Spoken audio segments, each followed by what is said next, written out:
नमस्कार। मैं doctor H N Vyas, associate professor, department of sociology, MLB government college Bhilwara. आज अपन तथ्यों के प्रकार के बारे में अध्ययन करेंगे। टाइप्स ऑफ डाटा, क्योंकि तथ्यों का अनुसंधान में बहुत बड़ा महत्व होता है। इसीलिए क्योंकि जब तक डाटा कलेक्शन नहीं हो सकता तब तक हमारा अनुसंधान का जो एक सेकंड चरण जो हमारे सामने स्पष्ट होता है वो कभी भी पूरा नहीं हो सकता, आगे बढ़ ही नहीं पाता। तो इसलिए तथ्यों के बारे में जानना बहुत महत्वपूर्ण है। शोध कार्य से संबंधित तथ्य विविधतापूर्ण होते हैं, अर्थात जब हमारा समाज कई सारी विविधताओं को लिए हुए या समेटे हुए हैं, जहाँ जाति है, धर्म है,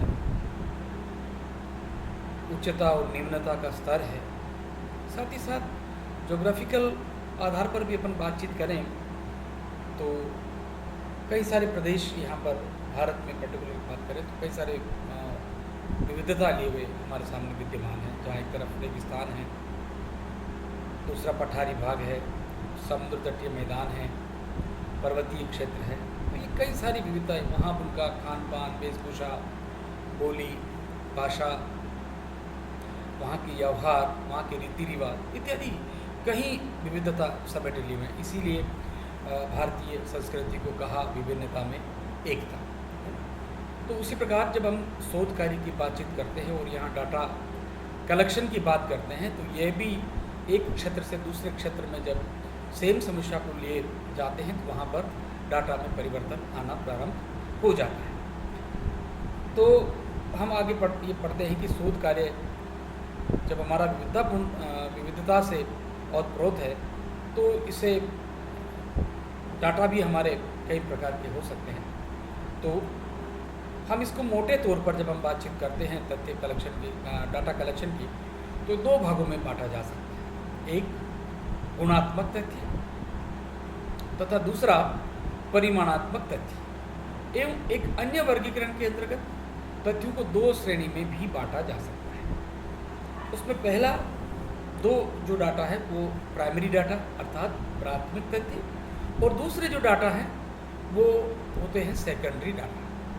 मोटे तौर पे मैं आपको बता दूं कि प्राथमिक तथ्य किसे कहते हैं। प्राथमिक तथ्य वो कहलाते हैं जिसमें अनुसंधानकर्ता स्वयं या अपने सहकर्मियों के साथ द्वारा जो डाटा कलेक्ट करवाए जाते हैं या किए जाते हैं और उनका प्रयोग अनुसंधान में किया जाता है, वो जो डाटा होते हैं वो प्राइमरी डाटा कहलाते हैं। और दूसरा जो सेकेंडरी डेटा होते हैं, सेकेंडरी डेटा वो कहलाता है जो ऑलरेडी पहले किसी अनुसंधानकर्ता ने या और कहीं से, जैसे हमारा सेंसस ऑफ इंडिया है, शिलालेख है, डायरिया है, या और भी ऐसे कई सारे डेटा होते हैं जो ऑलरेडी विद्यमान होते हैं और उन डेटा का उपयोग हमारा अनुसंधानकर्ता प्रयोग लेता है, तो वो सेकेंडरी डेटा कहलाता है। तो सबसे पहले अपन बात करेंगे प्राइमरी डेटा किसे कहते हैं। प्राथमिक तथ्य क्या हो सकते हैं। प्राथमिक तथ्य वे तथ्य होते हैं जिन्हें किसी भी अनुसंधान में अनुसंधानकर्ता द्वारा प्रारंभ से अंत तक नए सिरे से संकलित किए जाते हैं, है ना? अर्थात स्वयं अनुसंधानकर्ता उन डाटा को कलेक्ट करता है। अर्थात ये तथ्य पहले ही उपलब्ध नहीं होते हैं। तो जब फील्ड में जाएंगे तो जो डाटा है वो पहले से उपलब्ध नहीं है, अतएव प्रथम बार संकलित किए जाने के कारण ही इन्हें प्राथमिक तथ्य कहा जाता है। इसी कारण ये मौलिक होते हैं, अर्थात इनमें किसी भी प्रकार का मिक्सिंग नहीं हो सकती है या इसमें किसी प्रकार की शंका नहीं रहती, क्योंकि अनुसंधानकर्ता स्वयं उन डाटा को कलेक्ट करता है। पीवीएन कहते हैं कि प्राथमिक तथ्य सामग्री का तात्पर्य उन सूचनाओं व आंकड़ों से है जिनको पहली बार संकलित किया गया, जिनके संकलन का उत्तरदायित्व शोधकर्ता या अन्वेषणकर्ता का अपना है, अर्थात यह डेटा आप यूँ कह सकते हैं कि निजी है। उपरोक्त परिभाषा के आधार पर कहा जा सकता है कि प्राथमिक तथ्य प्रथम बार संकलित किए जाते हैं। जो डेटा आप जिस डेटा को आप प्राइमरी डेटा कह रहे हैं, उनको पहली बार एकत्रित किए गए हैं और उन्हें संकलित करने का श्रेय स्वयं अनुसंधानकर्ता को जाता है। इन सूचनाओं के संकलन में अवलोकन, साक्षात्कार तथा डाक प्रश्नावली जैसी प्रविधियां काम में ली जाती हैं। अर्थात इसमें ऐसे कई मेथड होते हैं जिनके द्वारा हम लोग डाटा कलेक्ट करते हैं। तो सबसे पहले जो होती है हमारा प्रश्नावली है ना, जो कि जब हमारा यूनिवर्स बहुत बड़ा होता है और अनुसंधानकर्ता वहाँ हर एक उत्तरदाता के पास जब नहीं पहुँच पाता है, ऐसी स्थिति में वो क्वेश्चनियर का प्रयोग करता है डेटा कलेक्शन के लिए। और दूसरा होता है साक्षात्कार अनुसूची। साक्षात्कार अनुसूची हम उसे कहते हैं जिसके अंतर्गत जो हमारा उत्तरदाता है और जो हमारा अनुसंधान करता है, दोनों आमने सामने बैठते हैं और अनुसंधानकर्ता द्वारा जो रिसर्चर है वो उन क्वेश्चन को पूछता चला जाता है और उत्तरदाता उसका जवाब देता रहता है। यहाँ प्रश्नावली और साक्षात्कार में एक ही अंतर है कि एक दूसरा मोटा जो अंतर बताया जाता है वो ये है कि यहाँ जो उत्तरदाता होंगे साक्षात्कार शेड्यूल के अंतर्गत, साक्षात्कार अनुसूची में जो उत्तरदाता होंगे वो पढ़े लिखे हो चाहे पढ़े लिखे नहीं हो। लेकिन जो डाक प्रश्नावली है उसमें जो उत्तरदाता होंगे वो पढ़े लिखे होने चाहिए, जो उसकी अनुसंधान की समझ रखते हो, उस समस्या या उस घटना के बारे में अपना परिचय रखते हो, वैसे उनसे काम में लिया जाता है। और तीसरा होता है हमारा अवलोकन। अर्थात अवलोकन, जैसा कि मैंने पूर्व में बताया था आपको, 3 प्रकार के अवलोकन की बात हम लोग कहते हैं: सहभागी, अर्ध सहभागी और असहभागी। इन तीनों के आधार पर जो डाटा कलेक्ट किए जाते हैं वो अनुसंधानकर्ता स्वयं इसका डाटा को कलेक्ट करता है। और भी प्रविधियां हैं जिसमें व्यक्तिगत केस स्टडी मेथड के द्वारा भी हम इन डेटा को प्रयोग करते हैं। वो जो डेटा होते हैं वो भी प्राइमरी डेटा के अंतर्गत ही माने जाते हैं। उसके बाद हम बात कर रहे हैं सामान्यतः प्राथमिक तथ्यों को संग्रहित करने में अधिक समय, श्रम, योग्यता एवं कुशलता की आवश्यकता होती है। चूँकि वहाँ पर फील्ड में, अनुसंधान क्षेत्र में स्वयं अनुसंधानकर्ता या उसके जो भी उसके अन्वेषण करता है या रिसर्चर है वो उनको भेजता है।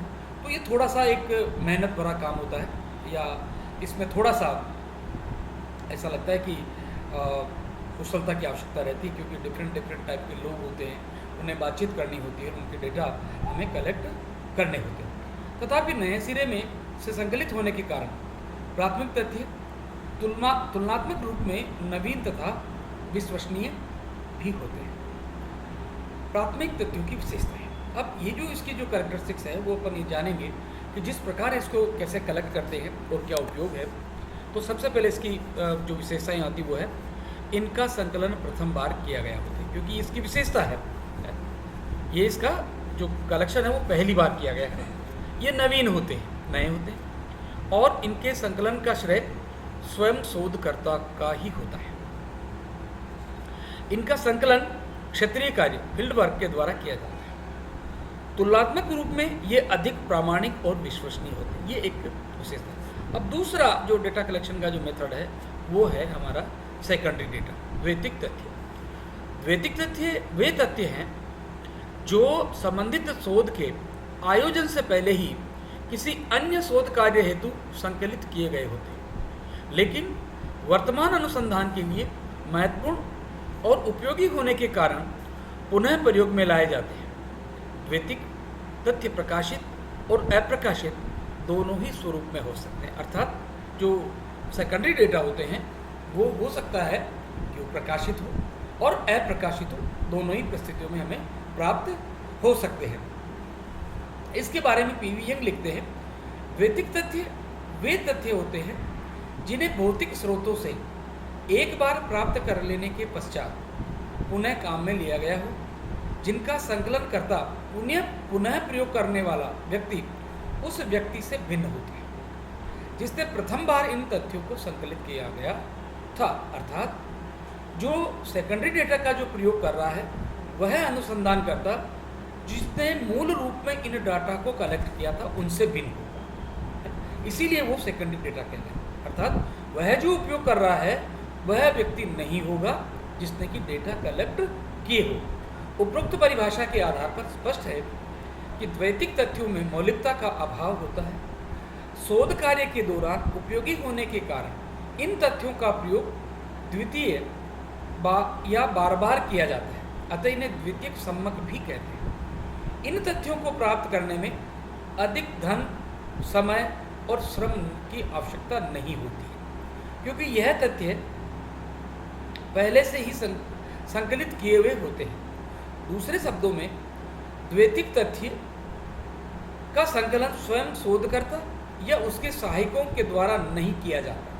अर्थात जो डाटा कलेक्शन है वो जो रिसर्चर है वर्तमान का वह उसके द्वारा कलेक्ट किए हुए नहीं है, और इन तथ्यों का उपयोग करने वाला व्यक्ति इसके क्षेत्रीय संकलन से संबंधित नहीं होता है। अर्थात जो व्यक्ति अभी प्रयोग कर रहा है सेकेंडरी डेटा का वो उससे संबंधित नहीं है। नए सिरे से तथ्यों के संकलन की आवश्यकता नहीं होने पर द्वैतिक तथ्यों को किसी नवीन अपने शोध कार्य में प्रयुक्त किया जाता है। जैसे हमारा बहुत बड़ा जो उदाहरण है सेंसस ऑफ इंडिया, क्योंकि भारत की जनगणना जब 10 वर्ष में एक बार की जाती है और वो इतनी विशाल होती है कि एक आम रिसर्चर के लिए उसके डेटा को कलेक्ट किया जाना प्राथमिक स्रोत के आधार पर संभव नहीं होता। इसलिए इस प्रकार के जो डेटा जो प्रयोग अनुसंधान करता है उनको सेकेंडरी डेटा कह सकते हैं। इसी तरीके से हमारा एम्प्लॉयमेंट के डेटा, इसी तरीके से सोशो इकोनॉमिक यानी कि जो डेटा इकट्ठे किए जाते हैं, ऐसे कई सैकड़ों डेटा ऐसे होते हैं जिनको आम अनुसंधानकर्ता जो है वो कलेक्ट नहीं कर सकता। ऐसे का प्रयोग वो किया जाता है। और इन तथ्यों का उपयोग करने वाला व्यक्ति इसके क्षेत्रीय संकलन से संबंधित नहीं होता है। नए सिरे से तथ्यों के संकलन की आवश्यकता नहीं होने पर द्वैतिक तथ्यों को किसी नवीन अपने शोध कार्य में प्रयुक्त किया जाता है। तथापि वांछित द्वितीय तथ्यों को चिन्हित किया जाने क्या उनके स्रोतों को ज्ञात किया जाने के लिए पर्याप्त अनुभव, कुशलता तथा योग्यता की आवश्यकता है। इसीलिए अब हम इसके द्वैतिक तथ्यों की विशेषता के बारे में जानेंगे। तो सबसे पहले द्वैतिक तथ्यों का उपयोग द्वितीय बार या उससे अधिक किया जाता है। वेरी सिंपल, क्योंकि इसका जो परिभाषा इसका जो नाम है उससे स्पष्ट हो रहा है। इन तथ्यों में नवीनता का अभाव होता है। एक बार तथ्य जो डाटा कलेक्टर ले गए हैं वही डाटा हमारे सामने रहते हैं। द्वैतिक तथ्यों का उपयोग करने वाला व्यक्ति इनके क्षेत्रीय संकलन वालों से भिन्न होता है। अर्थात जो भी सेकेंडरी डेटा का प्रयोग कर रहा है वह व्यक्ति जब ये प्राइमरी डेटा का कलेक्शन किया गया होगा वह उससे संबंध नहीं रखता है। फोर्थ जो है द्वैतिक तथ्य प्रकाशित तथा अप्रकाशित दोनों ही स्वरूपों में उपलब्ध होते हैं, क्योंकि जरूरी नहीं है कि हमेशा जो द्वैतिक तथ्य होंगे वो प्रकाशित ही हो, वो अप्रकाशित भी हो सकते हैं और प्रकाशित भी हो सकते हैं। इस प्रकार हम द्वैतिक तथ्यों की विशेषता की बातचीत कर सकते हैं।